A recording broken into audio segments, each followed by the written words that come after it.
April 6th, 1662. 6 in the morning. Fog hangs low over a Tennessee forest called Shiloh, a Hebrew word that means place of peace. It will not live up to its name. 40,000 Confederate soldiers are less than a mile from the Union Army's tents. Some of them are so close they can hear the drums of the northern camp. And the man commanding those Union soldiers, a general with a drinking rumor hanging over his career, a man some in Washington already consider a failure, has no idea they're there. His name is Ulysses S. Grant. In 12 hours, he will nearly lose his army. In 24, he will win one of the bloodiest battles North America has ever seen and become the general who wins the Civil War. This is the story of the 2 days that almost ended Grant's career before it began. 2 days that would produce more American casualties than every battle of the Revolution, the War of 1812, and the Mexican-American War combined. This is the Battle of Shiloh. For more clarity, Shiloh battle is divided into 5 acts. Act 1, the River War. Act 2, the Blind Spot. Act 3, the Sledgehammer. Act 4, the Second Day. Act 5, what Shiloh cost. Now, let's dive deeper into each one by one. Act 1, the River War. By early 1862, the Civil War had a problem nobody in Washington or Richmond had fully reckoned with. The war in the East was stuck. 2 armies were glaring at each other across Virginia, and neither side could land a decisive blow. But 800 miles to the west, a different kind of war was unfolding, a war fought not over fields and fences, but over rivers. The Tennessee, the Cumberland, the Mississippi, these weren't just waterways, they were highways. Whoever controlled them could move troops and supplies faster than any army could march, and they cut straight into the heart of the Confederacy. Guarding 2 of those rivers stood 2 Confederate forts, Fort Henry on the Tennessee, Fort Donelson on the Cumberland, just 12 miles apart. If the Union could take them, the rivers would be open all the way into the Confederate interior. The man Washington sent to do it was a 39-year-old brigadier general who had washed out of the peacetime army a decade earlier under a cloud of rumor. Nobody expected much from Ulysses S. Grant. That was about to change. On February 6th, Union gunboats battered Fort Henry into surrender before Grant's infantry had even arrived. Fort Donelson put up a real fight. But after days of combat, the Confederate commander inside asked Grant for terms. Grant's answer became famous overnight: unconditional and immediate surrender. Newspapers seized on his initials, U.S. Grant, Unconditional Surrender Grant. Almost 12,000 Confederate soldiers marched into captivity, and a general nobody had heard of 3 weeks earlier was suddenly a national hero. The victories opened the door. Nashville fell. Confederate forces abandoned Kentucky and most of Tennessee, pulling back south into Mississippi and Alabama to regroup. And Grant, sensing the momentum, pushed his army deeper into enemy territory, toward a small Mississippi crossroads town called Corinth, where 2 vital Confederate railroads crossed. Take Corinth, and the Confederacy's supply lines west of the Appalachians would be in ruins. Grant's army came ashore at a bend in the Tennessee River called Pittsburgh Landing and made camp. All he had to do was wait for reinforcements, 35,000 more Union troops marching in from Nashville under General Don Carlos Buell before making the final push on Corinth. It should have been simple. It would turn out to be anything but.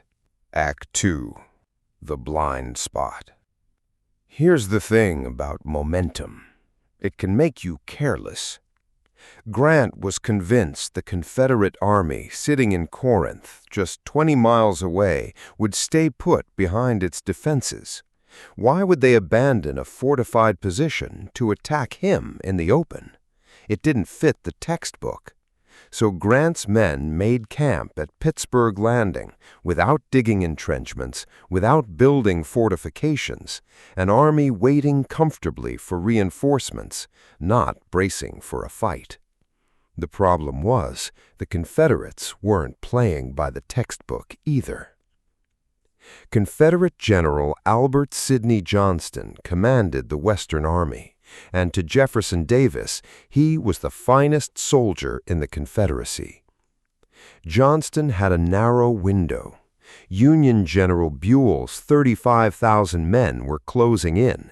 If Johnston waited, he'd face a combined Union force nearly twice his size. If he struck now, before Buell arrived, he had a chance to destroy Grant's isolated army outright. So Johnston marched, 43,000 men, moving north out of Corinth toward Pittsburgh Landing, hoping to catch Grant by surprise. It almost fell apart before it started. Spring rain turned the roads to mud. A march that should have taken 1 day took 3. Discipline frayed. Inexperienced Confederate soldiers, some of them firing their rifles just to test them, made enough noise that any alert picket line should have heard them coming from a mile off. And some did hear something. A Union colonel named Everett Peabody grew suspicious enough of Confederate activity nearby that, defying orders not to provoke a fight, he sent 250 men out before dawn on April 6th to investigate.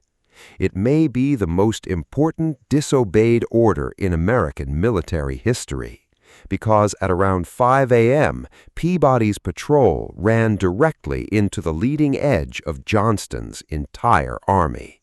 The Battle of Shiloh had begun, and the Union Army, camped without defenses, was about to be hit by 40,000 men it didn't know were there. Act 3. The Sledgehammer. What followed was less a battle than a collision.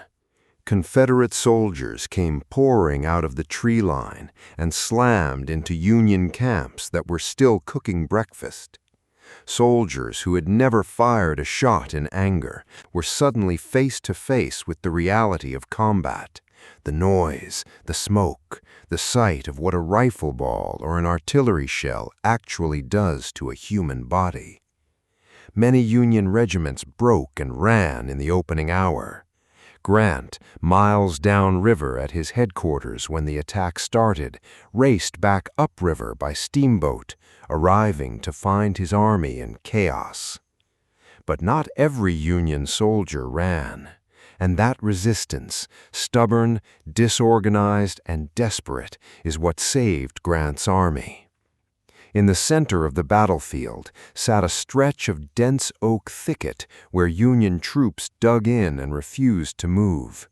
Confederate bullets tearing through the underbrush made a sound like a swarm of angry insects, and soldiers on both sides started calling it the Hornet's nest. For hours, some accounts say as many as a dozen separate assaults, Confederate troops charged that thicket and were thrown back every time. It was brutal, grinding, close-range fighting in tangled woods where officers could barely see 50 feet in front of them. But every minute the Hornet's nest held was a minute Grant used to reorganize his shattered lines closer to the river. Johnston himself rode into the fighting to personally rally troops near a peach orchard east of the Hornet's Nest, urging hesitant soldiers forward with promises to lead the charge himself. It worked, but it cost him everything. A bullet tore into the back of his leg, severing an artery hidden beneath his boot. His staff didn't find the wound in time. Albert Sidney Johnston bled to death within 20 minutes, becoming the highest-ranking officer killed in the entire Civil War.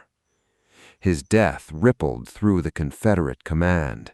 Momentum stalled at exactly the moment it needed to keep building. By nightfall, the Union line, battered, pushed back nearly 2 miles, but not broken, had formed a final defensive perimeter near Pittsburgh Landing, backed by gunboats on the river and a wall of massed artillery. Grant had lost ground. He had not lost the war. Act 4. The Second Day. That night, in the pouring rain, one of Grant's officers reportedly found him standing under a tree, in obvious pain from an old injury, and suggested the Army retreat across the river. Grant's answer has become part of American military legend. Retreat? No. Lick 'em tomorrow. He had reason for confidence. Buell's reinforcements had finally arrived, ferried across the river through the night. Grant's army, battered but reinforced, now outnumbered the exhausted Confederates facing them. At dawn on April 7th, Grant counterattacked. The Confederate army, spent, disorganized after Johnston's death, and now facing fresh Union troops, fought hard but steadily gave ground. By afternoon, the Confederate commander who'd taken over after Johnston's death ordered a retreat back to Corinth. Shiloh was a Union victory, but it was a victory that stunned the entire country with its cost. Act 5. What Shiloh cost. More than 23,000 men were killed, wounded, or missing over those 2 days. More American casualties than the Revolutionary War, the War of 1812, and the Mexican-American War combined, in a single battle. Northern newspapers, expecting another triumphant headline like Fort Donelson, instead printed casualty lists that ran for pages. Grant, the hero of just weeks earlier, faced brutal criticism for being caught unprepared. There were calls for his removal.